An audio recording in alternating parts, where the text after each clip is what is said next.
Today we're going to be talking about the movie Legend as we decode the truth in the movies. Everybody, it's in a live stream. I want to welcome everybody. Sorry for the slight delay, just trying to get the lighting and everything fixed up here on my side. Today's movie has been highly requested for years. I don't know how we haven't done this one yet, but today is the day. What's up to everybody in the chat? Let me say hey to everybody real quick. Let's see, we got Trey's Dojo. What's up, Trey's Dojo? Calix, Shazane, Symmetrix, Marisol, Nazim, Butterfly Wings, 113, Eric, Jeeps, lots of people in the chat tonight. All right, cool.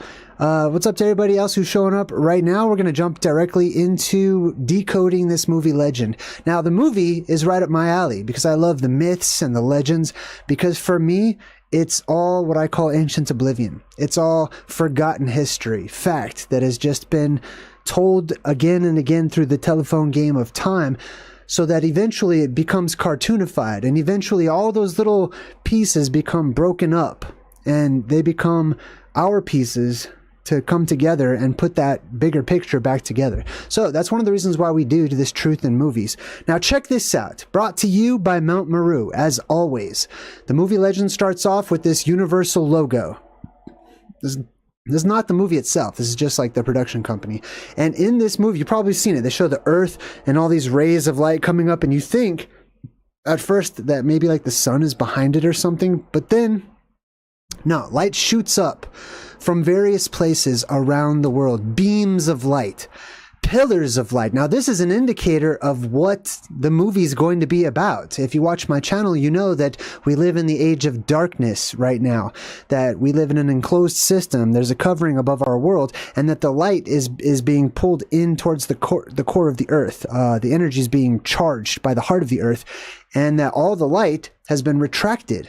All the good terrestrial positive energy that floods this world and leads us into an actual golden age is being charged right now. It's missing. It's gone. So this is going to be, must be, about the time when that energy was here, where those many beams of light around the world shot up into the atmosphere and appeared to keep the heavens from falling on us. We have examples of this in our actual waking world.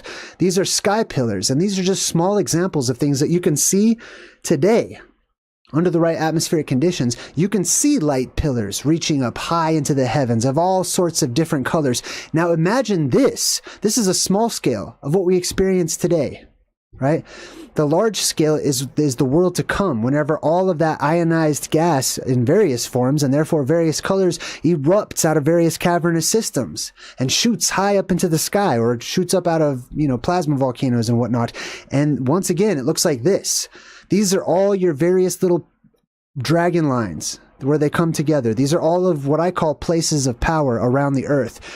These are vortices of energy where the energy actually comes up as a vortex out of the earth and spirals up into the heavens, giving us the age of light, the age of pillars, the age of column worship and beams and reeds and beanstalks, etc., and so on and so forth. So that's just what I got from the introduction.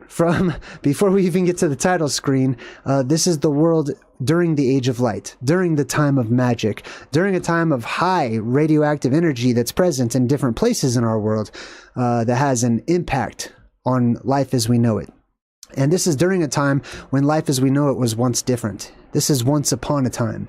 Or as it says here, once long ago, before there was such a thing as time, the world was shrouded in darkness. Now, let's talk about this, okay? There's two different types of darkness and two different types of light. It all depends on your perspective and where you fall upon that polarity, okay? I believe, although we have electricity these days, we live now in a time of darkness. Although we have a sun for half the day, they say, we still live during the time of darkness. You can look up and see the firmament is actually dark. But during the next age, it will be an age of light, and therefore also an awakening spiritually, physically in our brains, and our neurons and our synapses are firing off, and people are able to do extraordinary things through amplified spirits and auras and chakras and increased strength for survivors who live under a different type of atmosphere where density is weakened and lessened and objects are much lighter and there's more atmospheric buoyancy in the air. So this is the time that we're talking about. Once long ago, before there was such a thing as time. Also, I want to say this: there is no such thing as a time every once in a while. Right now, we keep track of time. We try to figure out what time it is. But the reality is, and this movie's going to share this with us, we're the lost boys. We're the lost tribes, which is going to come into play here in a bit. Those of us who feel a longing for what is good and pure and righteous and those types of qualities. Those of you have a seed of Mount Maru. You have a seed of the tree of life inside of you in the form of light and vibration and energy. It's a signature of our home, and we're being called home during this time of darkness and called to protection in some cases. Then came the splendor of light, bringing life and love into the universe. And the Lord of Darkness retreated deep into the shadows of the earth. Now, this would be the energy, the negative energy that's left over starts to get pulled inward. It starts to get pulled inside of the earth and just underneath the surface, where quote unquote Hades is. It goes on to say, plotting his return to power by banishing light forever. This is a battle between energetic forces, positive and negative. There's also neutral, okay, but that's the minority. Positive and negative, two sides of a polarity, an actual electrical current, an actual charge, positive and negative in this world, okay? It touches on other things too, like, good and bad and those types of concepts. But we're talking about the biblical season of Satan, as I like to call it, or the short season, Satan's short season, where Satan is given time to rule the world. And when I say Satan, I just mean negative, bad. You know what I mean, generally speaking. And then we have the millennial reign of the Christ figure, of the King of Light, the light of the world, etc. It goes on to say, but precious light is protected, harbored in the souls of unicorns, the most mythic of all creatures. Now, this is going to where our symbolism is going to split into two. Oh, I better check the chat, make sure everybody can hear me. Sorry, I get on a roll sometimes. Okay, everybody's chatting away, so I'm guessing there's no issues, and I'll just check back for some thumbs up on the audio here in just a second. All right, let me get back to what I was talking about. Unicorns. Precious light is protected, harbored in the souls of unicorns. So this light, the age of light, dawns not because of lights that are above, although there are some brand new lights actually, and ancient lights that return, but the light that comes up from the earth, the terrestrial light that is born up out of the earth, that lights up the earth, okay? And those pillars and those columns and those beams of light, they're also seen as horns of the earth, so to speak, right? So these one horns that shoot up out of the earth, that's just symbolizing the light that shoots up out of the earth as a unicorn, as it says here. But then, of course, there's actual physical unicorns, real mythic animals, which mythic just means history that's been forgotten. Thank you for the thumbs up, everybody. All right, cool. I'm going to go back to looking at my notes here. All right. There's really unicorns, okay? There's creatures called phantazoids, otherworldly creatures that become monstrous to us due to quickened gigantism. Gigantism will return to this world. You could tell I was worried about the audio, right? That whole time. All right. I feel better now. Anyways, we're going to talk about phantazoids. We're going to talk about the light of the world. Unicorns are safe from the Lord of Darkness. They can only be found by the purest of mortals. Such a mortal is Jack, who lives in solitude with the animals of the forest. So, of course, it would be Jack when we're talking about pillars and beams and beanstalks of light, right? Light columns and light pillars and whatnot. We'll talk about Jack more here in a bit. A beautiful girl named Lily loves Jack with all her heart. In their innocence, they believe only goodness exists in the world. Together they will learn there can be no good without evil, no love without hate, no heaven without hell, no light without darkness. So, I just want to touch on that real quick. This is about shifts between positive and negative, and therefore our world goes through these cosmic shifts, or these grand cycles that go between flooding the world with positive energy and goodness and things of that nature to a satanic world, an evil upside down world where everything is the inverse of what it once was during the golden age. Okay, we shift between those cycles. The plasma apocalypse is cyclical, and it continues to be cyclical. And it depends on what side of that you're on. If you're on the negative side or evil side, you will naturally look to good as being evil, and you'll want everyone to come rally to your evil causes. And if you're good, then obviously you'll see the other one as evil too. That brings us to the movie's title, Legend. Right now, we're starting off in what appears to be some type of magic forest that has a bit of fog, a touch of fog throughout the movie. You'll see more of it too.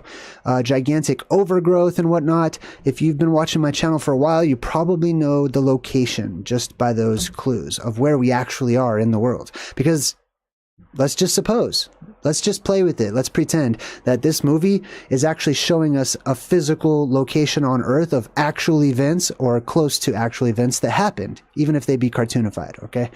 That means this is an actual location. Where would it be if it was an actual location? Where do these events take place?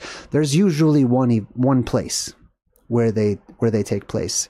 The extreme western ends of the Earth, aka the North Pole. Now, it's brought to you by Ridley Scott. They're showing you right here this huge dark tree. Inside of this dark tree, and there's like a swamp around it, but it's not just a tree. This is a huge tree, and it's appropriate that the tree is right next to the moon, right? This is the tree that's under the moon. This is the world tree. This is a dead world tree or a dying world tree because of what's happening in their world. But when they zoom in on it, you can see there's a light, there's an opening here, and there's actually little structures upon this tree. There's many different houses that were built. It's kind of dark in this picture, so it's not easy to see. But this is people who live within the trunk of Yggdrasil. Yggdrasil is going to come up later. We'll break down the word. But this is Mount Maru. This is Rupus Nigra. This is the Dark Mountain.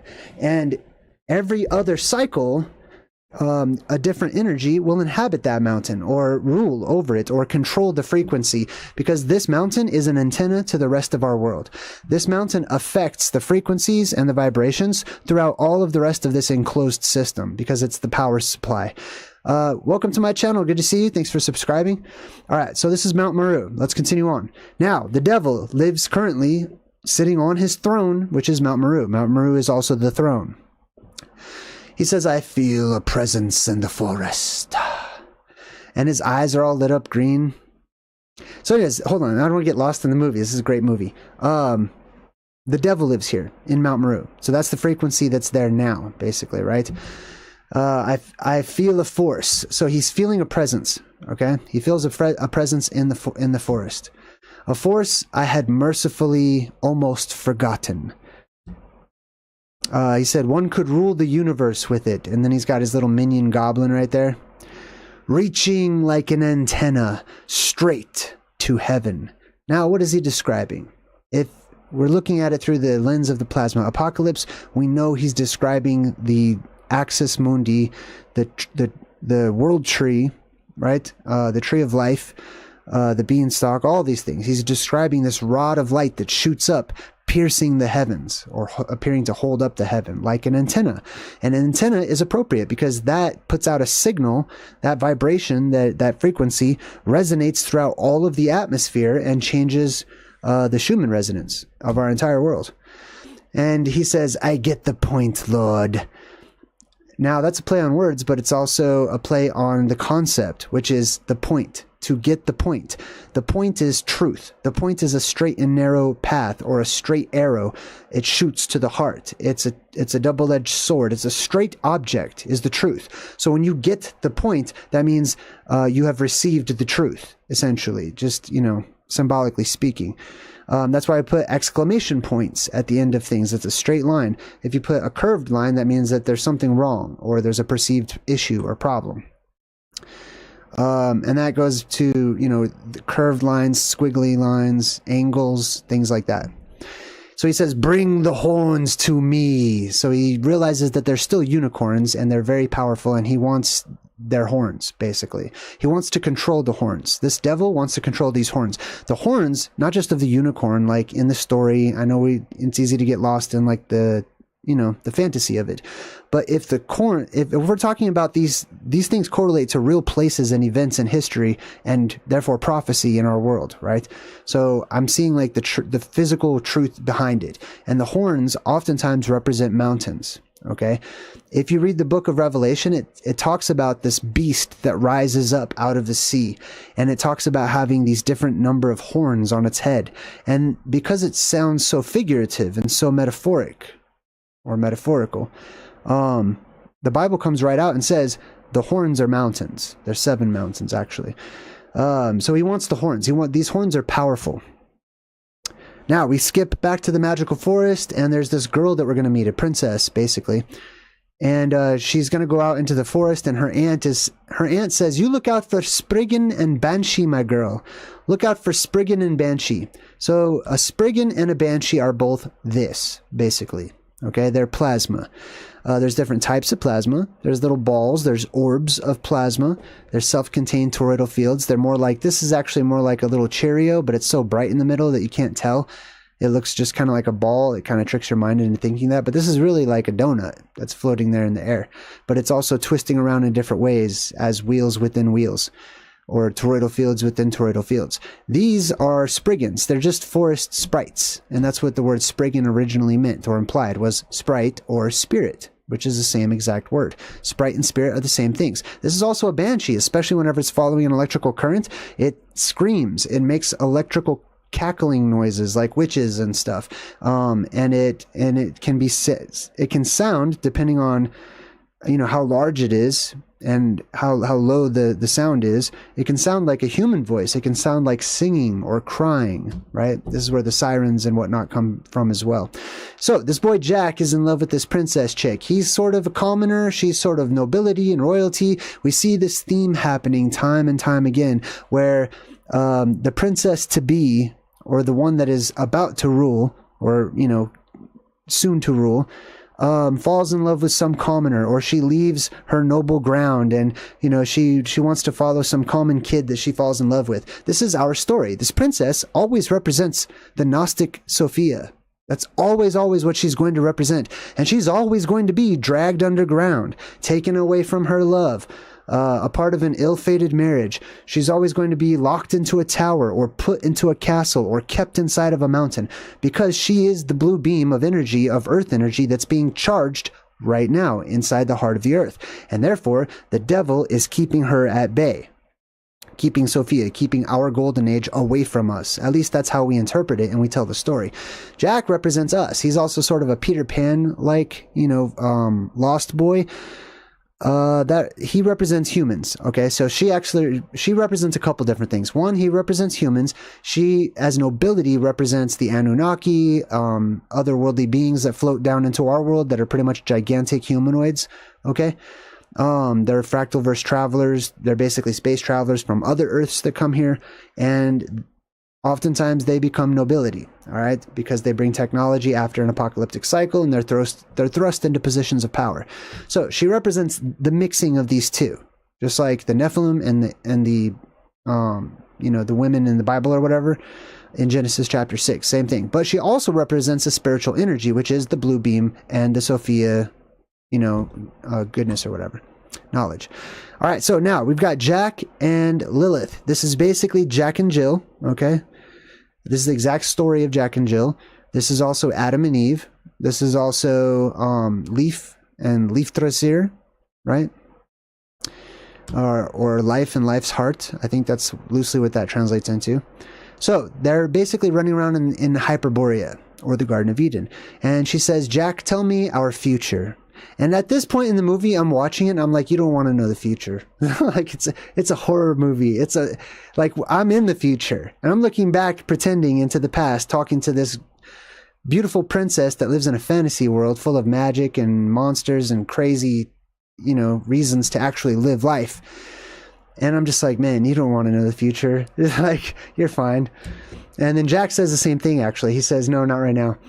What does Jack's name mean? It means supplanter. Now, this is interesting because Jack's name is related to the first man, not just Adam, but the spirit man, the Adam Kadmon, the first man, the spirit being, right? Also, the squatter man that shoots up as a beam of plasma that branches out and becomes the phoenix or whatever different cosmic heavenly creator bird, thunderbird and whatnot. So his name, it means supplanter. It's got the word plant right in there. If you look it up, it says sub plant, or under plant, right? And it's just the word plant too, right? So a plant that is under, or a root, or a plant that is growing as well. And it's going to come up. This comes from the story of Jacob and Esau in the Bible. And that's just another story between red sky and blue sky, of one shift to another shift, one reset to another reset. And therefore, control of the world also shifting. Whoever is in charge, or whoever has the electrical charge in this world, or controls the antenna of this world, which is Mount Maru, tends to be the people who are in charge. Now, he wants to surprise the princess. So he's going to take her to this special spot. They're inside this magical forest. And I'll show you exactly where that is here in just a second in our actual physical world. And they're basically here in the Garden of Eden, where there's mythic creatures, including the unicorn, right?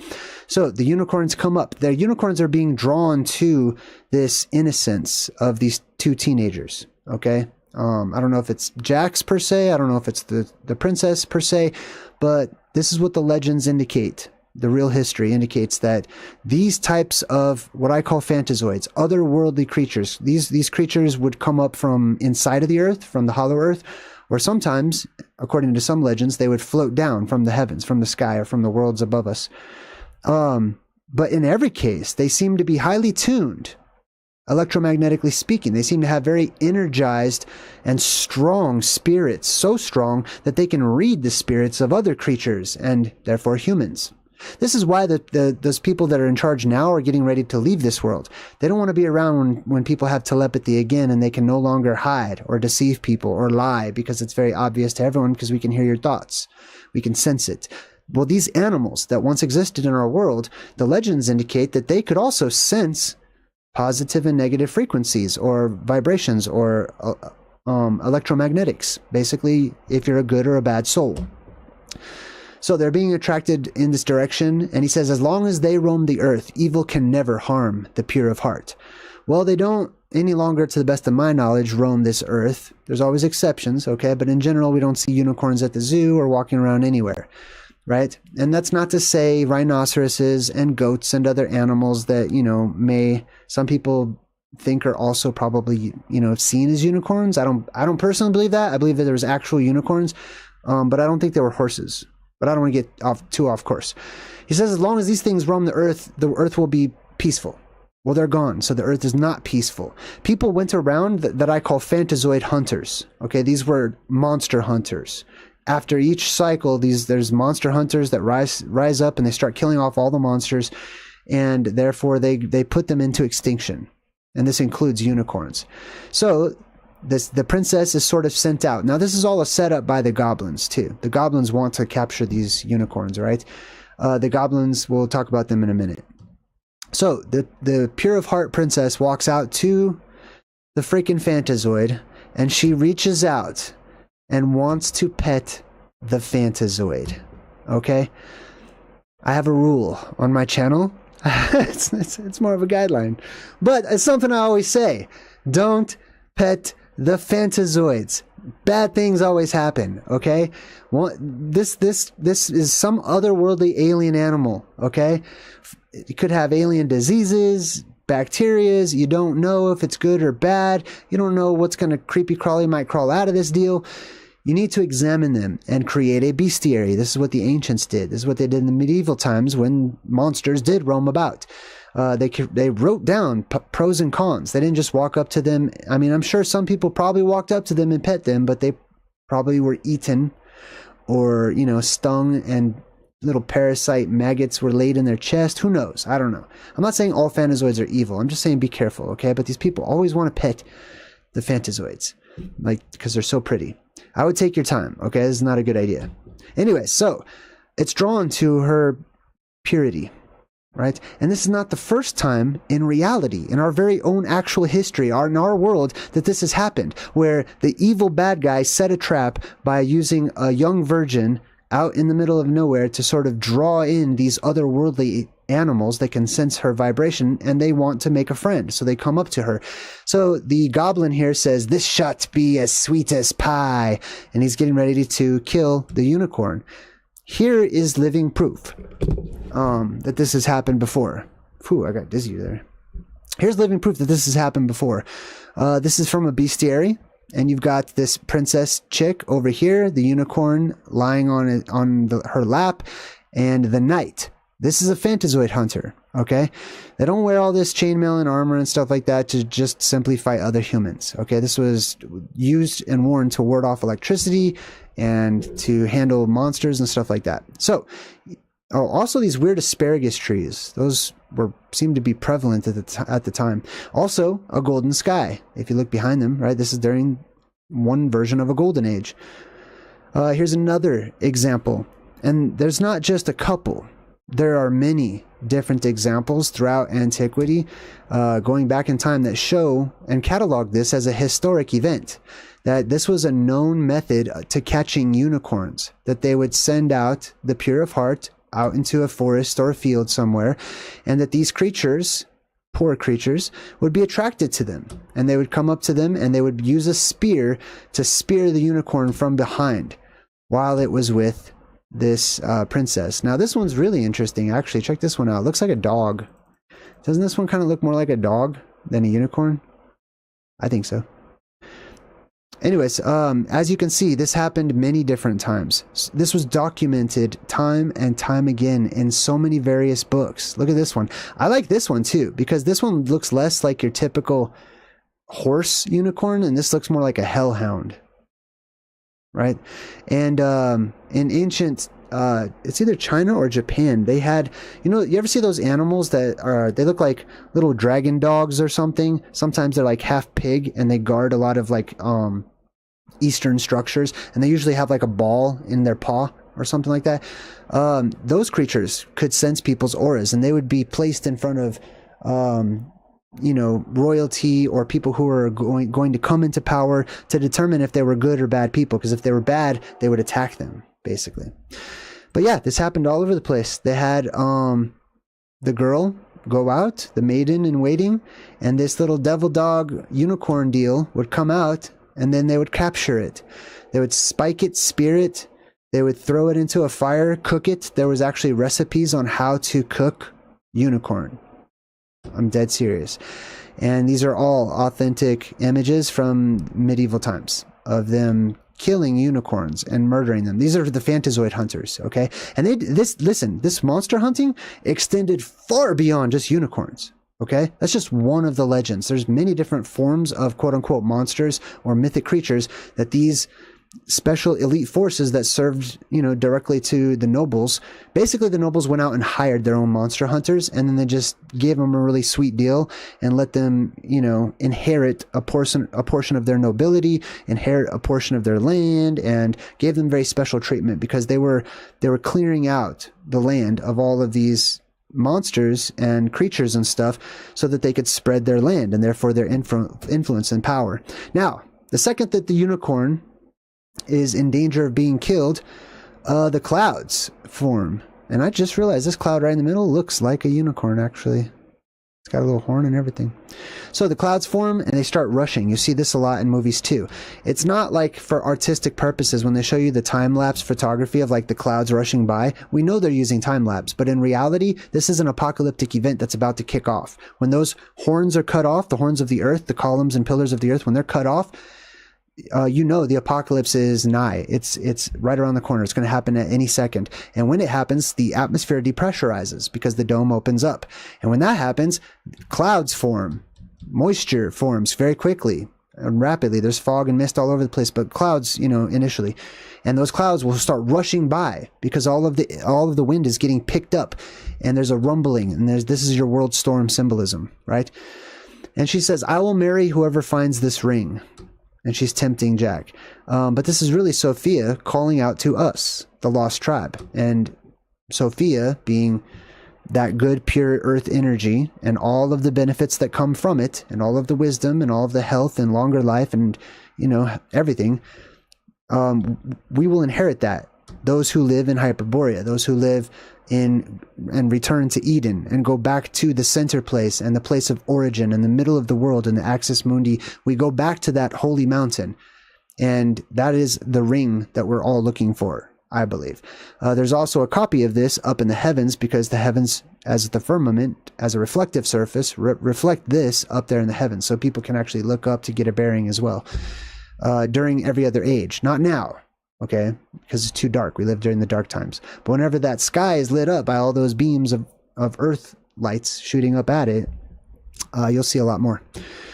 So yes, this is the ring, I believe. The ring, the one ring that rules them all, the one frequency that sets, that controls all the other frequency within this closed system of the world we live in. That ring, that island, circular island landmass with a little divot at the end of it. Look, let me show you something. Look at the shape, right? It's not just a ring, but it's a circle that has a divot, right? Hold on. Let me flip this around. I want to show you something. Now I don't know what happened. Hold on. There we go. Okay, cool. Let me flip it again.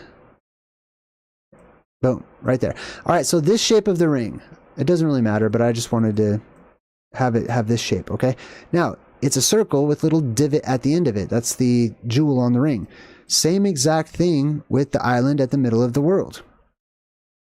Look, it's got a little divot right on the top. It's the same thing, I just have to flip it around. You see? Same shape with a little divot on the top of it. That's the ring. That's the one ring that rules them all because of that frequency that comes up out of Mount Maru. All right, let's continue on. So the ring sinks under the water, just like Atlantis did, right? Which is also a ringed paradise phantom island. Because it's the island of Atl, or the strong Atl, right? You know, Quetzalcoatl, like the winged serpent. Well, this is the serpent is the plasma that twists around and goes straight up around that staff with it, which is the pole of Hermes Trismegistus. So that ring sinks down under the water, just as Atlantis sinks under the water, just as Frodo's ring, or whatever this guy, all these people's ring that they're after, right? It always sinks down under the water. And they're in search of it. They need to return to the place where the ring comes from. They need to return to Hyperborea. And that's definitely a plug for my newest book, which is called Return to Hyperborea. And it's all about that whole concept. She says, I will marry whoever finds this ring. Now, I thought this was interesting. I never really noticed this before. But I zoomed in on the ring and there's a face inside of it. It looks like one of those medieval drawings. I couldn't figure out whose face this was. So if you have any ideas, look, it's somebody with red hair and a very pale complexion, almost like those clowns. But I don't know. I think that's interesting. So she'll marry whoever finds this ring. The energy of the earth, Sophia, as personified by the princess and stuff. This is her castle, okay? This is Ganon's castle. This is Bowser's castle. This is the white castle. It's the black castle. It goes back and forth in its appearance. But this is Mount Maru. This is the ring. Whoever finds this will marry Sophia, right? You'll be one with enlightenment. You'll be one with Christ. You'll be together, you know, and saved from destruction and whatnot. So anyway, she says, I'll marry you if you find this ring. And she thinks it's going to take him forever. But she doesn't realize he's about action, and he just jumps, dives off of a cliff, takes a leap of faith, goes all the way down to search for this ring. I'm pretty sure I probably would have done the same thing, and I've done some stupid stuff like that before. But this is the most important thing in the world. This is the most valuable thing in the world, is this ring of fire, we'll say.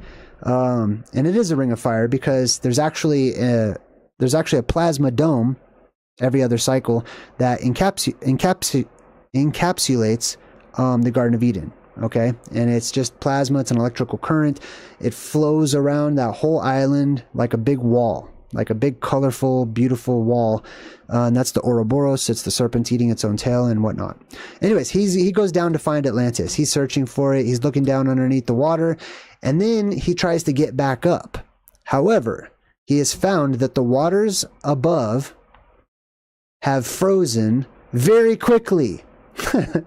So just let that sink in. The waters above have frozen. Now, so he thumps his head on the water. It's turned into ice. Okay, so now he needs to punch through this the waters above in order to get back into the world.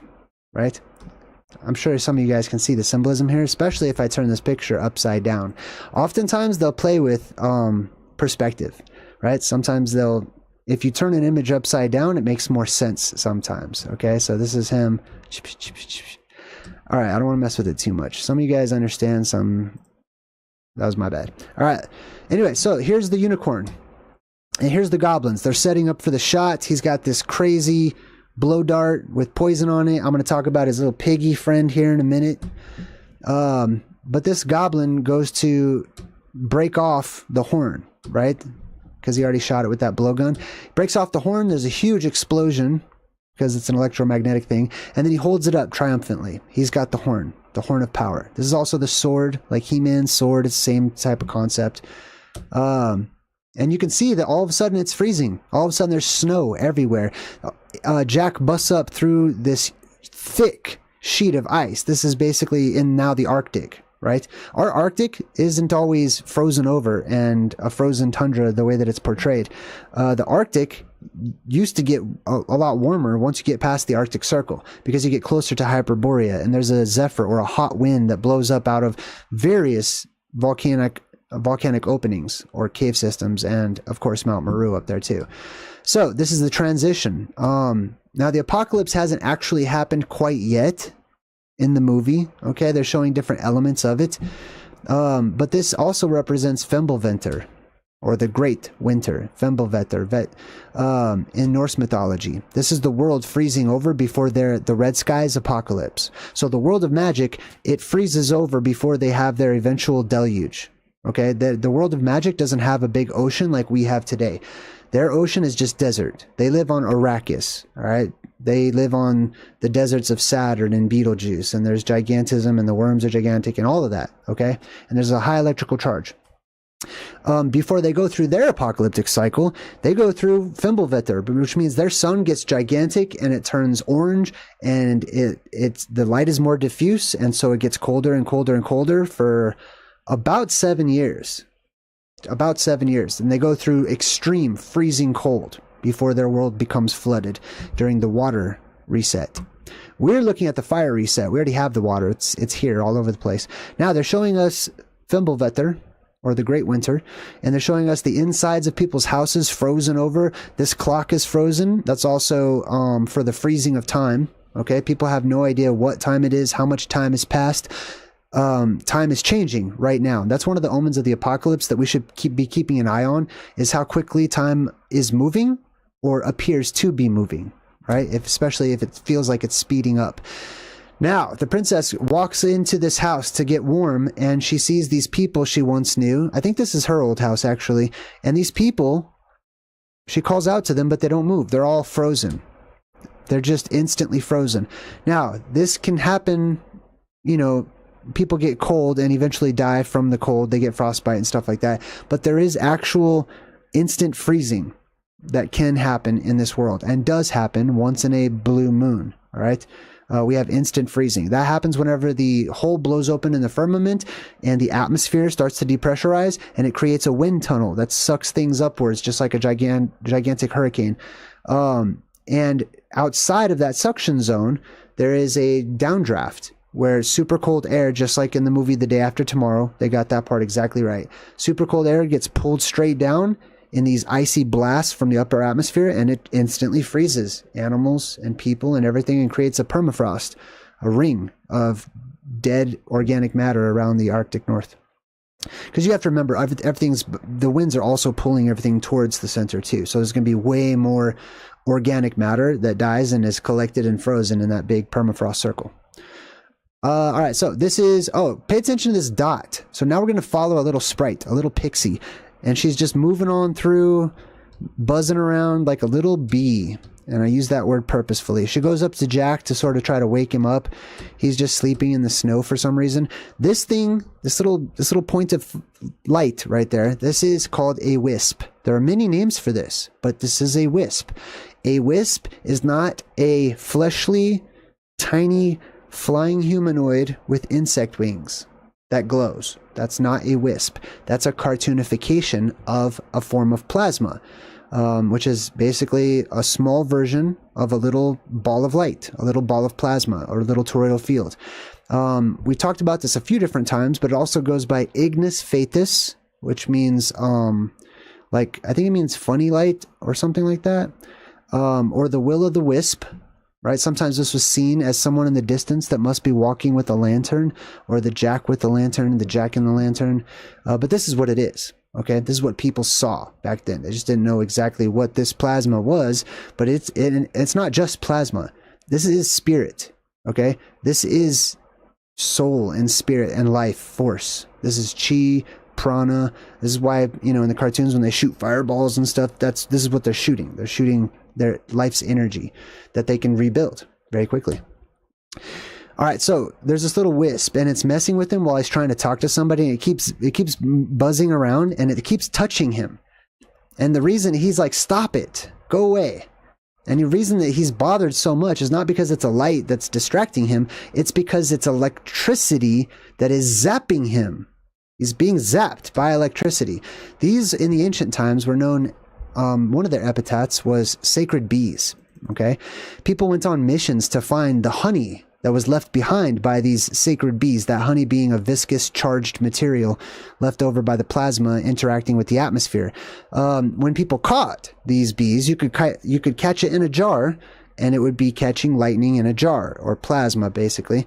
And they, you know, some people, according to the legends, would like eat these things, or breathe them in, or, you know, put their heads to the jar and stuff and receive visions and stuff, because it amplifies your soul. You're just adding, you're eating spirit, basically. Okay, this is a spirit, and people ate those, okay, or absorbed them, or however you want to say it, and they basically added to their very own spirit. This was also something that the Skeksis would do, except for they would take the spirit directly out of the person that it was giving life to, or out of that body. You know what I mean? They would kidnap the spirit, basically.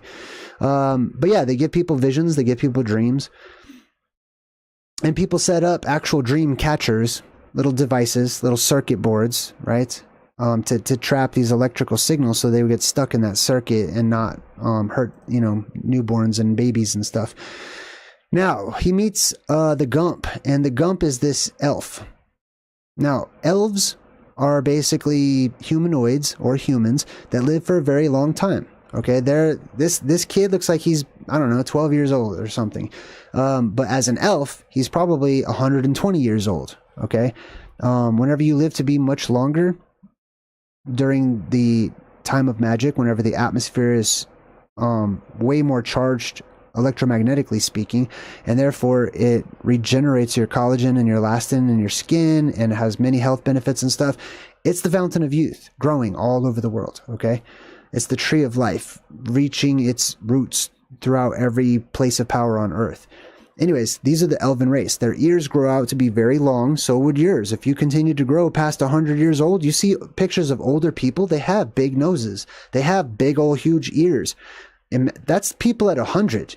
Imagine somebody at 400 or 800 or something. You know what I mean? Like, you could, it's not too far a stretch of the imagination. Also, along with this, they wouldn't get facial hair until probably about 200 years old, I'm guessing, if they, you know, if their lifespan correlates to ours, but 10 times, you know? So, and this is where we get our elven standard of beauty from too. So they put the younger elves in charge of the human race, or they didn't call them elves, they called them ale, or elu, or elv, basically, or elf by extension. All right, so he says, he knows something's wrong, and he knows Jack has something to do with it. Did nothing untoward happen? He's asking if anything strange happened. He knows Jack, remember, they have telepathy, basically, so he feels something's off, and this guy's responsible. So Jack's like, well... Oh yeah, so she did touch a phantazoid, and she's like, and then the elf is like, she touched it? She touched the phantazoid? Never touched the phantazoids. But the Gump is pissed off because the mortal touched the holy creature, or whatever. A mortal laid hands on a unicorn. Now that's forbidden, according to the ancient legends and stuff. Not only is it forbidden to really mess with these heavenly creatures, like I said, they probably have different kinds of diseases and sicknesses that we don't know about, if they even do. But symbolically, if it represents the light that comes up out of the world, mortals are not allowed in those areas, traditionally speaking. And I'll show you an example of that here in a bit when we talk about those sacred bees. Now here's an example. The unicorn is dead, and it shows you the tree of life right behind it. Okay? This unicorn represents the horn of life or the pillar of life, or the tree of life, and that's represented by the tree directly behind it. And it's dead, and it's dying. Its horn was removed, so it instantly goes into cold weather, or an extremely low pressure system, right? That's because of the depressurization of the atmosphere. Now he's talking to them. Snow comes in out of nowhere, and he says, "We must get the Alicorn back." And I'm like, Alicorn? Well, that's interesting. The whole movie they've been saying unicorn, and all of a sudden they threw in Alicorn. Well, that's interesting. The word al is the word el. El, as in Elu, and as in elf, or of the El, right? Ali means my God, or my strength, or my strong one, or my might, right? And then corn, which means horn, or beam, or pillar, or protrusion, or projection, right? Project Bluebeam. Now, here's another place I saw the name Alicorn instead of unicorn. This is on Urbano Monti's map from the Middle Ages. Probably the largest map ever made in the Middle Ages. I think it was about 10 feet by 10 feet, something like that. And this is a huge section where it has the Alicorn named right here, clearly as a unicorn. It's even white. But of further interest is right next to it. It says here in Latin, D-O-V-E or D-O-U-E, or Dao Sono, which means sound. So two sounds. Or this might say Drio, which would mean more like trio, or three sounds. I'm leaning towards three sounds because there's three trees right here directly underneath it. So three sounds, Drio Sono Dice Tribu d'Israel, which means three sounds, the 10 tribes of Israel, right next to the unicorn. Now, who are the 10 tribes of Israel? There were 12 originally, and the 10 broke apart from the other 2, or vice versa, and those 10 were said to have become ingrained into the rest of the world and lost their identity. They became the lost tribes. They became nomadic in nature, and they were the wanderers of the world, right? This became Tartaria and the barbarians and many other different tribes and names that people had for them, but they became nomadic and wandered the northern hemisphere, getting lower and lower as they transited, different families settling as they go, and then they intermixed and intermingled and intermarried and used their wits and advanced knowledge to put themselves in positions of power without having to do much or any work at all. Right? Sound familiar to some people. Only then will the world return to normal. Right? So only then, whenever the lost tribes represented by Jack and all these people, only then will the lost boys, when they're restored, only then whenever the horn is restored to the earth, or that pillar or that beam returns, the light of the world returns, only then will the world return to normal. And I mean, right now it's abnormal, okay? So that all depends on your perspective. I see it as abnormal. Only then will the world return to normal, when the unicorns come back. And they will come back. Every mythic creature that is ever said to exist still exists. It's just not local. It's just not around, okay? But there's more of them, I promise. Millions. Many, many, many more. And they're all going to return. Good, bad, and ugly. Anyway, Una will guide the way. Una is the name of that little fairy pixie dot of light, right? That little will-o-wisp. Una will guide the way. So he's trying to get now to that tree. He's trying to get to Mount Maru. He's on this quest to go save the princess out of the castle or whatever. And he's going to follow these little will-o-wisps, basically. And the will-o-wisp comes in and she dances around this little tunnel. And he takes a tunnel in order to get into this gigantic tree, which is the base of the devil, which is Yggdrasil and the Axis Mundi and whatnot, right? Now, you see this all the time. Whenever we break down movies and the main character is clearly on a quest to return to the center of the world and go to Mount Maru or Rupus Nigra, they always take like a tunnel system to get through like the barriers or the walls or the outside portions or whatever. They always go through a tunnel system because there's tunnels there that you can follow so you don't get zapped by all the electrical charge up top. So he follows this little tiny beam of light, and of course this is the Cave of Treasures. So he comes out through the other side, right? He's basically under Mount Maru right now, and those little sacred bees, they're attracted to the electrical conductors such as gold and precious metals and stuff, right? So this is why within many of these cavernous systems, the closer you get to the North Pole, the more valuable jewels and precious metals and things like that you'll find, because there's a lot of transmutation that is happening due to that strong electrical current and charge in different gases and things. But there is an immense amount of gold and stuff. This is why dragons, being just, you know, slithering plasma in the air, why they guard the gold. And this is why these will-o-wisps, people would follow them, and they were said to either lead you to a treasure or lead you to your doom, because they would just drop you off in the middle of a bog, you know, in the plasma apocalypse, and let you deal with whatever lives there, and then they would just disappear. So anyways, in this case, she drops him off inside of the Cave of Treasures. This is where Adam was buried, according to the legend. A Cave of Wonders, the Cave of Treasures. This is the Aladdin's cave where the light is, and the lamp or whatever. And then he sees this armor, this special armor. Now check this out. You have to have this kind of armor.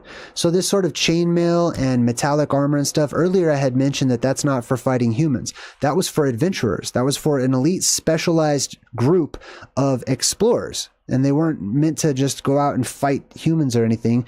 It's very difficult to fight, and especially win, in this huge, heavy, obstructing armor that you can't see through or anything like that. This was used to fight off electrical dragons, okay, and sacred bees. So you see all the little points of light? I made this image using AI, okay?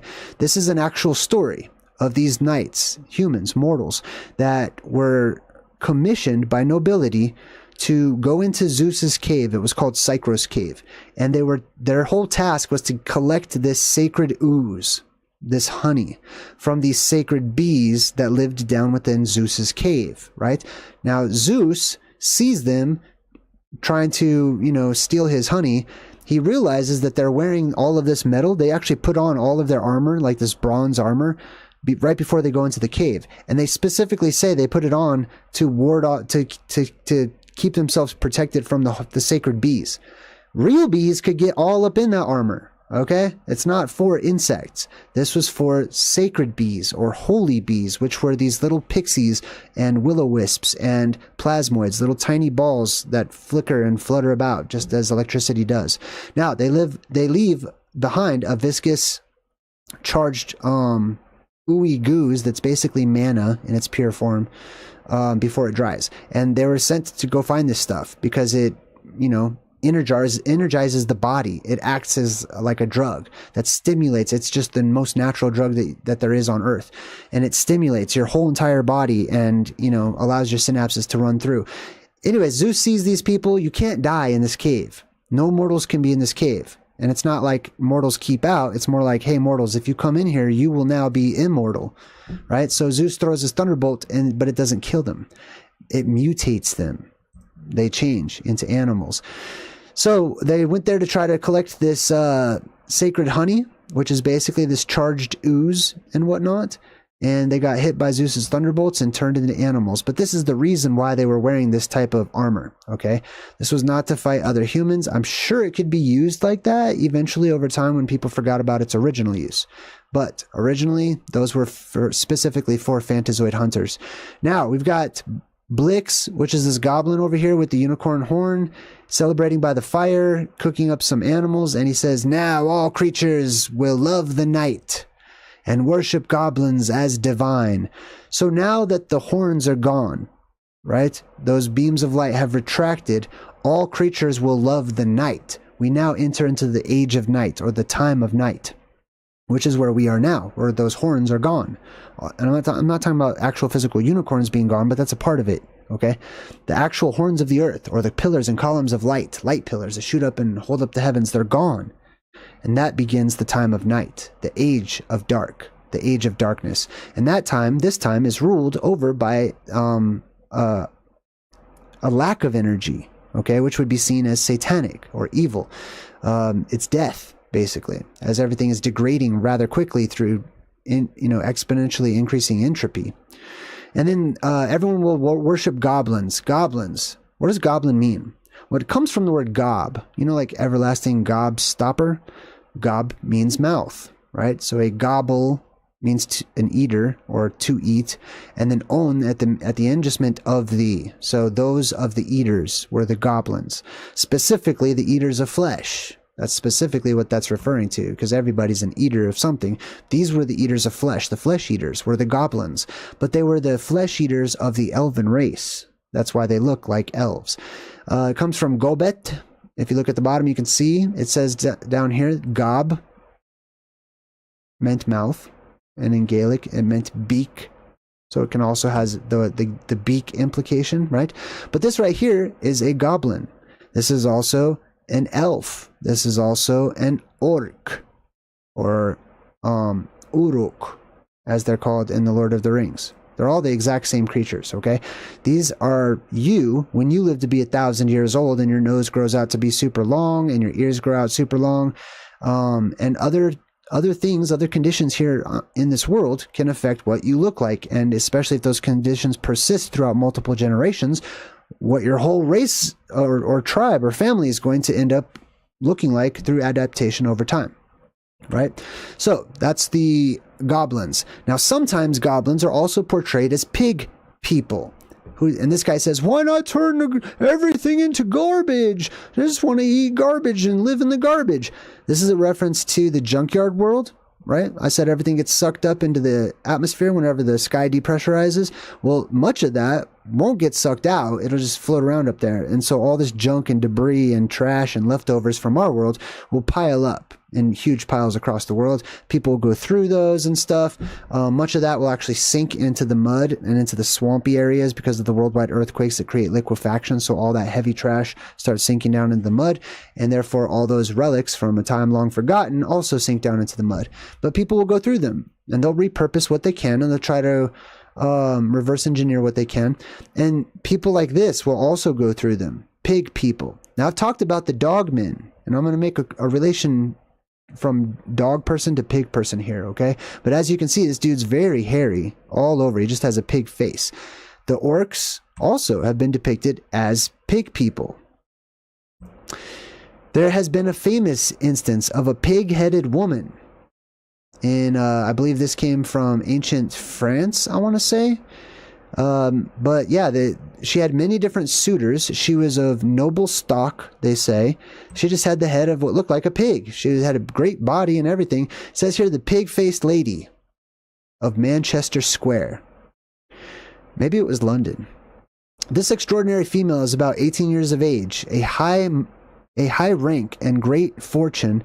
Her body and limbs are of the most perfect and beautiful shape, but her head and face resembles that of a pig. She eats victuals out of a silver trough in the same manner as pigs, and when spoken to, she can only answer by grunting.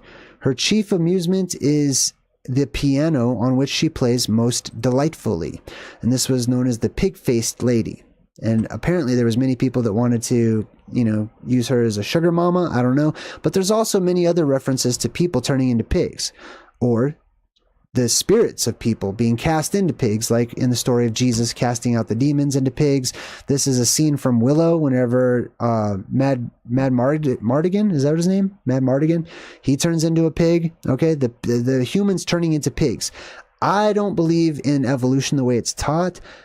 If anything, I lean more towards things happening in reverse. Humans turning into monkeys, turning into pigs, right? That there are genetic mutations, extreme genetic mutations that seem to have happened at some point in our past, which we now interpret as science fiction. But there were some sort of pig people or snout-nosed people or dog people. This right here is a part of history. This is a part of the historic record. This, according to the Catholic Church, was Saint Christopher, an actual Catholic dog man, or an ex-heathen savage dog humanoid with an actual dog's head, okay, that gave his life to Christ and became a Christian. Here's another example.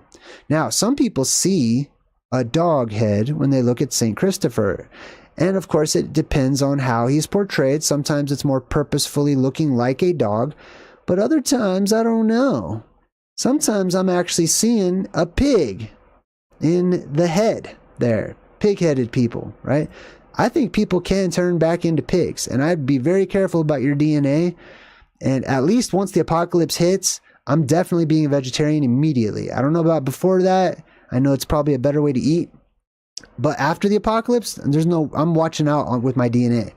Because all that buildup of electromagnetism and radiation and stuff is going to affect your DNA and whatever existing DNA you have in your body. So just be careful. Now, they get up to it. It says the Great Tree. And as you can see, he's holding up this torch, which is more like a flare, which lights up the snow red, which is the red light illusion, right? This is the time of magic, the red sky and whatnot. They get to the Great Tree, which is this dark tree right in the middle. You can barely even see. But that's the Axis Mundi. So they have arrived. They say, when evil anarchy ruled the land, the wicked came here to sacrifice. When anarchy and evil ruled the land, the wicked came here to sacrifice, to this special grotto, to this special little portion of a magical forest. They came to sacrifice, right? That would be the evil people that survived up there at the North Pole, all right? Anyways, so they're checking it out. As you can see, they have to get through the swamp first. All right, there's a lot of fog everywhere. There's a lot of depressurization that's happening, creating fog. There's also a temperature and a pressure differential between the surface world and the inner world, and the zephyr that comes out, warm air that meets the cold air of the Arctic, and it creates just continuous fog everywhere. But if this is really close to Mount Maru, then it's at that lake. At the middle, Camp Crystal Lake, basically.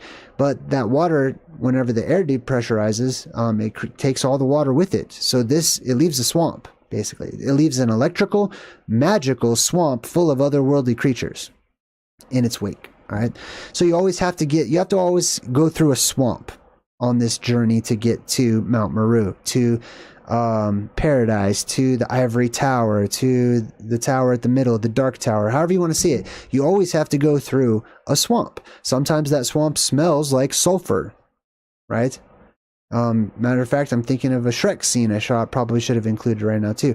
But it smells bad. Okay, that's a lot of sulfur and rotten egg smells and stuff. A lot of gases that are in the middle of the earth. Here's another orc. That's another orc scene, basically. Another goblin. Like Yoda's a goblin. I don't care. He might be a good one. That's fine. Okay, but he's still a goblin. Here's the scene where they're in Dagobah, which is this swamp world, where Luke literally looks like he's holding on for dear life so he doesn't get sucked up into the sky. You know what I mean? This is this fire swamp, obviously, in The Princess Bride, where you also have gases being released, and they catch fire, they combust, and there's gigantic otherworldly creatures and stuff. Now they meet Meg, this witch. She says, "Come to Meg, juicy boy." Well, that's interesting because the word Meg is a part of the word magnet as well. If you look up the word Meg in Proto-Indo-European, it means great. And it's the root of basically words like magna, magnus, magnify, magnifying glass, and magnet as well. It means great or very strong. So when she says, "Come to me," it's kind of a play on magnets and their magnetic, power. Now he's holding up this shield, a very shiny shield, which actually has the face of Medusa on it, or at least it looks like that to me. Let's take a look at it. You can see the face of Medusa right there. Hair, plasma, light, serpents, however you want to interpret this. This is the Aegis, or the ages, which is where ages are calculated from. The different transitional periods that this apex dome up there in the firmament goes through, because it's lit up. All right, this is the apex dome. This is all the plasma that comes out of that central point, which is the face. This is the depressurization point on the firmament, basically, and all this plasma that comes out of it.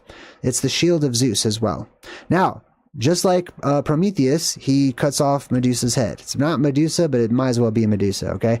So he cuts off her head gets chopped off. This is symbolic of that apex dome that's at the top of the firmament falling down. The head falls. The head gets chopped off, and all that ice breaks like Humpty Dumpty all the way around the Arctic Circle. Now they say, we got to get out of here. It's the stench of hell itself. So that's another reference to the different gases that you'll start to smell the closer you get to the actual center of the world, and especially when you go down inside of the world. So what's this dude's name? Gump. So Gump, the elf, is holding on to Una, the fairy, right? And you know what this reminds me of? They're talking about getting Una's help, and he's just holding on to the little Una, right? This reminded me of the Neverending Story, where they have Una makes another appearance, right? As the last grain of sand of Fantasia. This is something that creates. It's a wish also, right? Like I said, you catch these will-o-wisps or willow-wishes, and you make a wish. Everybody knows when you catch a little light or a little floaty in the air or whatever, you make a wish. And that's because these things imbued you with power or gave you a boon or granted you some sort of added energy to your life force and made things happen. So then she manifests in human form, right? As like a pixie or whatever. She's basically Tinkerbell and he is Peter Pan. She says, I'll do what you ask if you'll just kiss me. Now, these little pixies always, they're seen as being flirtatious, okay? But they're really not. They're just little points of light. They're little points of energy. They're little plasma toroidal fields. They don't care about kissing. They're not human, okay? They care about being attraction. The attraction. They're attracted to certain energies. So these little balls of light or little balls of plasma will follow you around. And if you're not careful, they will zap you or they'll try to kiss you, basically, which is getting zapped by one of these little balls. It'll bounce right off you, bzz, zap you. Now, inside of the devil's lair, right, we've got the princess and she's the devil's trying to seduce her. So you see all this fancy gold stuff and he says, charm her. And she's starting to check it out. There's an allure to all this expensive, easy, comforting life and being served and stuff. Seduce her. She starts walking towards all of the shiny stuff. And as she gets closer, there's a mirror right behind it as well. So she goes to this box, basically Pandora's box, right? A box is just a container. It doesn't have to be cubical at all. Any container is technically a box. It's what the word bus actually means. And our world is a box, and our world will open up. And when it does open up, monsters will flood into this world. The world will change 180 degrees from what it is today. For some of you, that's bad news. For some of you, that's great news. So she starts going through all of the expensive, jewels. And I was trying to think of name brands for jewels, but I can't think of any. I have to try to think of rapper names. Gucci. Anyway, so she starts holding up all this expensive jewels and she's very tempted to, fall in love with it or whatever. This is like consumerism. Okay. So this is our world today. When the devil's in charge, people become consumers. Why? Because they're low on energy. They need, they take, they want, and they get used to the taking. And that leads to consumerism, right? Shopping, but also eating and actually consuming things. And they say, make her one of us. So what they're trying to do is they're trying to, basically trick all of the people that have that seed of goodness inside of you, that pure of heart.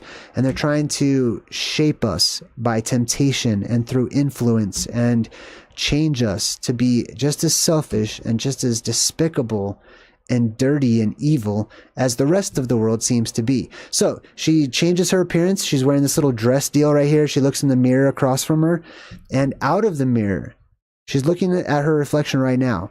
Out of the mirror comes the hand of the devil, reaching out, and it scares her to death.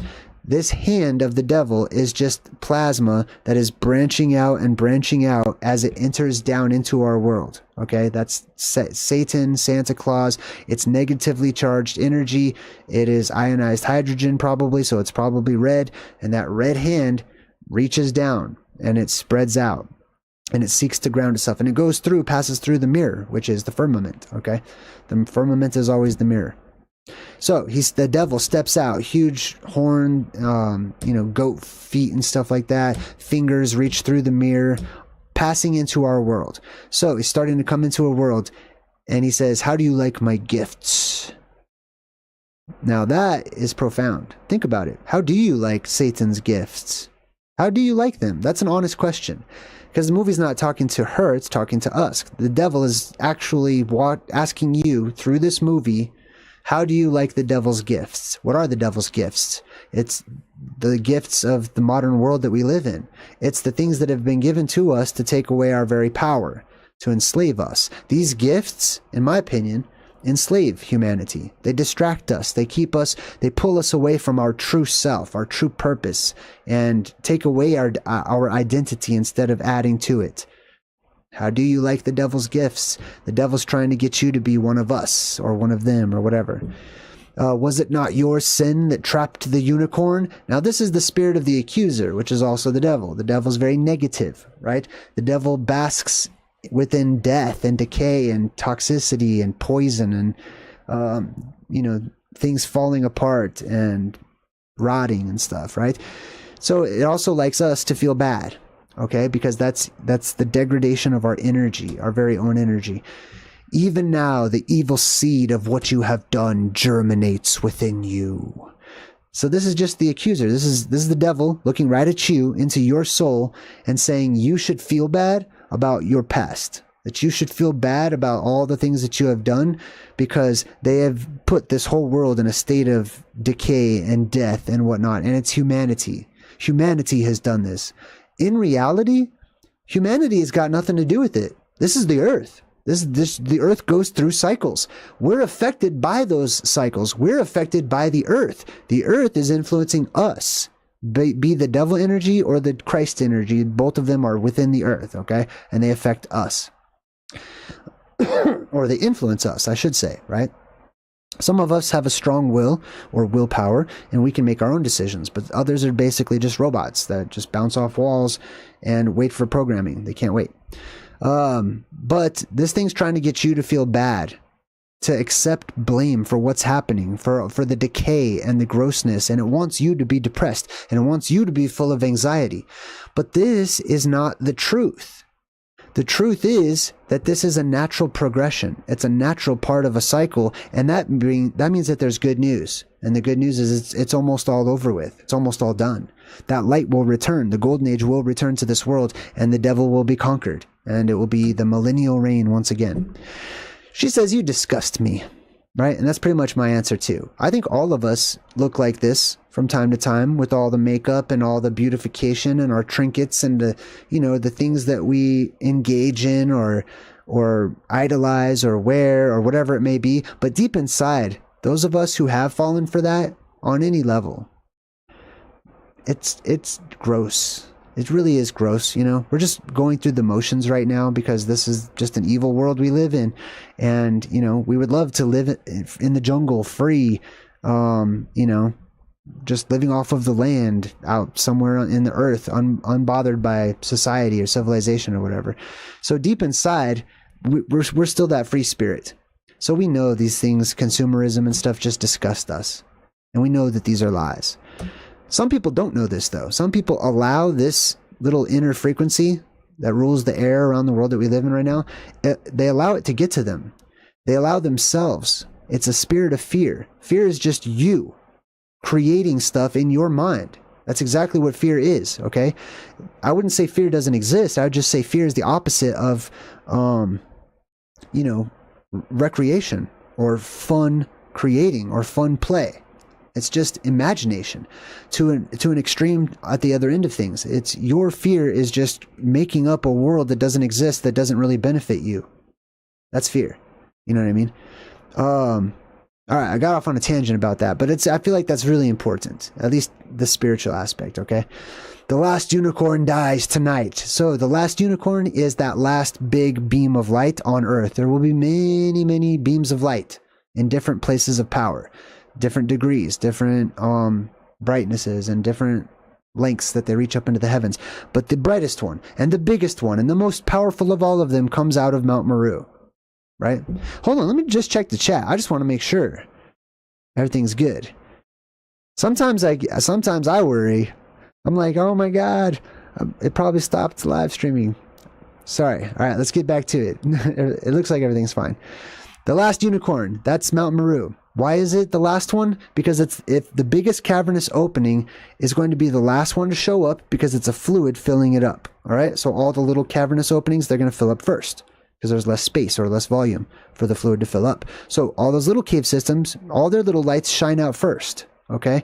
And these are all coming to prepare for the arrival of the king, which is the last light, the light of the world at the center of the world. And it's the biggest cavernous opening with the most volume, so it takes longer to fill up with that plasma, and it will be the greatest light that shoots up. But because it's the biggest, it's also the last one to go down, the last one to leave, or the last one horn, or the unicorn. As her blood ebbs, the sun sets forever. Now the sun will set forever. Ever or for and ever means for an age. That's what it means. It doesn't mean continually to infinity, on and on without end. Ever. Right? It doesn't mean that. Originally, forever meant for an age, for a very long time, but an established amount of time nonetheless, right? And there will be a time when the sun disappears. And we don't have the point of focus up there in the sky that we call the sun and that's responsible for quote-unquote daylight. That sun will disappear and it'll be replaced. And it's replaced with different suns each and every time. And we'll have different light sources, which will also be considered suns because they're spirits. There shall never be another dawn. This will be, so this darkness is the opposite of the endless summer, right? The endless summer is the time of magic. That's the tropical time. That's the time when everything's nice and warm and we have a nice warm climate. Sunshine is my destroyer. Now remember, sunshine will kill this thing, right? And it's not the actual like light of the sun, just nice warm ambient sunlight or whatever. This is working symbolically on two levels. Okay, one, there are beings that do grow horns and they live for a very long time, and they're the elves basically. Okay, and they're photophobic. Okay, because they tend to be very like albino. They're very white, and they're photophobic, and this is where vampires come from, and this is all this stuff. Okay, anything where they're like, oh my god, the sun's burning me, that's photophobia. That means not that they're scared of sunlight. Sunlight damages their skin instantly, quickly. It burns them. It gives them a sunburn right away. And so that's the physical aspect. The other aspect is that this represents the energy that is currently residing at Mount Maru right now, which is the devil, which is the season of Satan. And Satan is on that throne, symbolically speaking, right now. And that the light of the sun will burn right down at the top of that island. Okay, if I'm correct about what I'm theorizing on, which is that the sun is turning blue, so we're going into a blue shift. The sun becomes the destroyer. It becomes the abomination of desolation, and it destroys and burns the world as it starts circling and transgresses the northern tropic, and it makes its way to Oz. It makes its way to the center of the world. It makes its way to Mount Maru, where it will fire from heaven will descend and burn all of those people that follow the evil one, which is basically the armies of the earth that have all met up at the center of the world at the North Pole, aka the camp of the saints. And for more information about that, you can check out my video I did. It's called The Destroyer, Blue Sun. This is the thumbnail for it, and it talks all about the sun turning blue and becoming the destroyer, or you know, like basically a hot burning laser that makes its way north. And it's also like the shortening of days and stuff is mentioned in this too. So he says, while you're having fun, time goes by fast. Now this is the same dude that played Orko in like the live action He-Man or whatever. But he makes a good point about time speeding up. Okay. This is just a little subtle hint to the quickening of days and time speeding up and time flying or whatever. That's the time we live in right now. As a matter of fact, if you go look, this might or might not be up in the future. I'm just talking to people during the live stream. If you go look in my community section, I took a picture outside, okay, of the railroad tracks outside of my house at like 1 o'clock in the morning last night. It looked like it was the middle of the day. I kid you not. There's something way messed up with the moon, and it's so much brighter now, and there's less time in the day and stuff. Anyways, he says, I offer you this rose, princess, my heart. Now, this is the ill-fated marriage, okay? The blue beam, which is the terrestrial earth energy, or the princess that's locked away in the mountain or the castle or whatever, that energy inside of the earth is the princess energy. And she is always arranged to be married to the groom, which is the heavenly father figure, or the heavenly Santa, Satan, you know, God figure in the sky, which is the male figure, okay? Which is weird because the female figure is actually represented by something straight and narrow, and the male figure is represented by like this burning bush that comes down out of the sky because it's tentacles and it's, you know, what do they call that damn dragon that splits and splits and splits into different heads? I keep forgetting the name of that. I forgot. Anyways, it's the cosmic ill-fated wedding. Okay, they can't meet, and if they do meet, the apocalypse happens. Basically, they can't stay together, or very bad things happen. Right? This is the cosmic wedding. Now he wants the unicorn horn that Jack just stole from him. He says, "Give it to me." And Jack definitely does. Sticks it right into his chest. Now this is how the devil always dies. Okay? All of this could be a vampire and putting a spike through its heart or whatever, a pike or whatever. What it is, this symbolism, is that straight beam of energy, or that straight beam of light appearing, shooting up as the sign that the apocalypse is over. And all of those red tendrils that come in from cosmic energy around this world that's let in to ground itself now will be cut off. They'll disappear. They'll start falling down as the hair of the god or the dragons have been vanquished by this sword of light, of truth. All right? And that's really, it's not the sword, it's not the light that did anything to the other plasma. Actually, them meeting together creates things. Okay, because there's different bonding that's happening with the different elements. But the thing that kills the dragon, the thing that kills that satanic energy that falls down into this world, is the electromagnetic barrier, the dome going back up and being reinstituted after the polarity shift is over, or passes that neutral point. So it's seen, people see that there's this horn that shoots up, hits this red evil sky, or bloody red Velkin, as they would call it in the Anglo-Saxon chronicles, and it seems to be the arrow that pierces, the bad guy, the evil sky god or whatever. And so he dies. Now, on top of everything, they flood. They get this system. I don't think this would really work in real life, but they get this system of trying to reflect using these dishes, these big golden dishes. They reflect the sunlight up on the top of this tree or cave or wherever they are. And they try to angle it so that it goes down and hits another dish, and it goes down and that light hits another dish. But what you can see actually happening is this is the blue beam emerging, right? This is always blue light. Like, why is this light even blue? If that's sunlight, and they show you the sun, it's a big orange sun, okay? Why do they make the light this color of blue in the movies? It's because it represents the blue beam of energy. It's ionized gas, a specific one that ionizes blue. I think it's oxygen. That's my theory on it, which helps to actually turn the world red due to all of the rust and stuff whenever the world, has this huge oxidation event. Anyways, so all this light is shooting around, pew, pew, pew, bouncing off all these little reflectors and stuff. The blue beam is fully filling up Mount Maru, the Tree of Life, the Axis Mundi. The devil will be hit by this blue beam. Also, remember, I said that the sunlight comes down and hits this island. Okay? You don't want to be there when that happens. The sunlight comes down, and you have this battle between this destructive blue beam, which is the sunlight that's now stopped and hovering over the middle of the world, and then this life-giving blue beam that is inner Earth plasma that shoots up, right? And they meet briefly, just for a moment. But this is that blue energy that is destroying the satanic energy, which is now being pulled down into the Earth, right? So Satan, this is crazy too. So there's this. It's really hard to see. It was hard to take a screenshot of this, but behind the devil, there's a wall. Okay, this is not facing up or anything. This is facing sideways. And behind him, you see space. So there's like this opening down inside of the Tree of Life, basically, right? That's where we are. And it opens up, and there's just space going forwards behind this wall. And the devil is getting sucked out, which means that this is depressurizing. Right? So if you look at this, like I said, sometimes I mess with perspective, and sometimes you have to turn it upside down or write it in some way, right? This is the sky opening up. And this is all the mist and steam and fog and stuff from the depressurization or pressure differential, right? And this is all that negative evil energy getting sucked right out. And he says, "What is light without dark? You can never defeat me." That's true. You can't.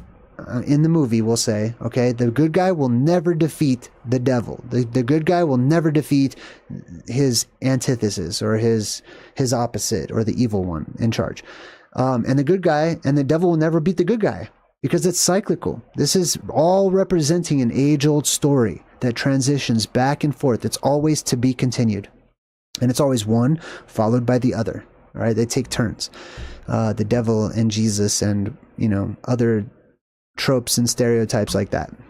And then they show you the dome, basically, and the devil flies up. This is him flying straight out into space. I tried to capture this. You could barely kind of see it there, right? But he flies, he's getting sucked up, right?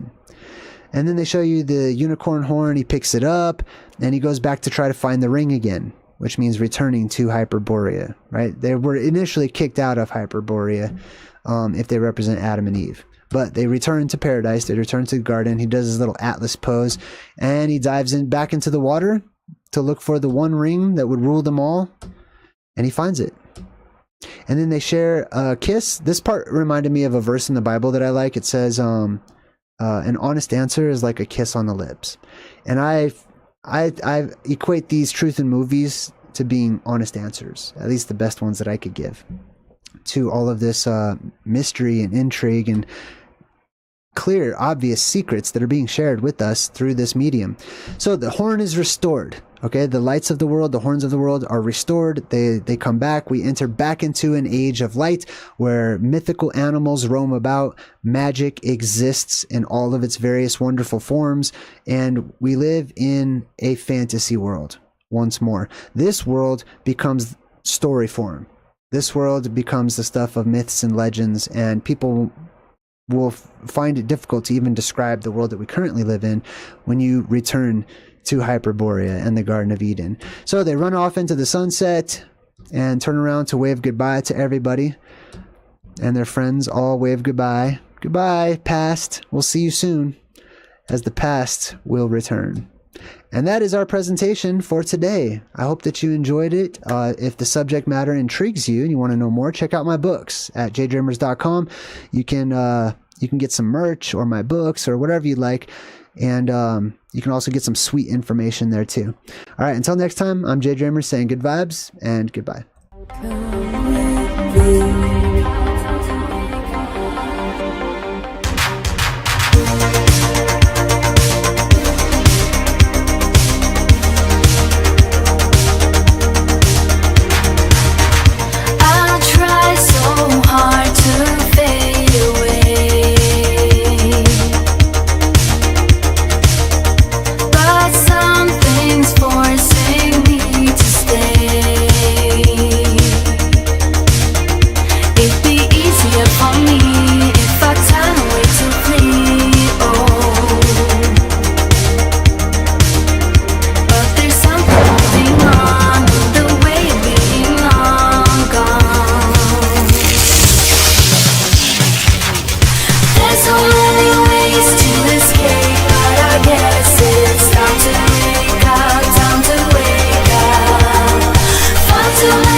Don't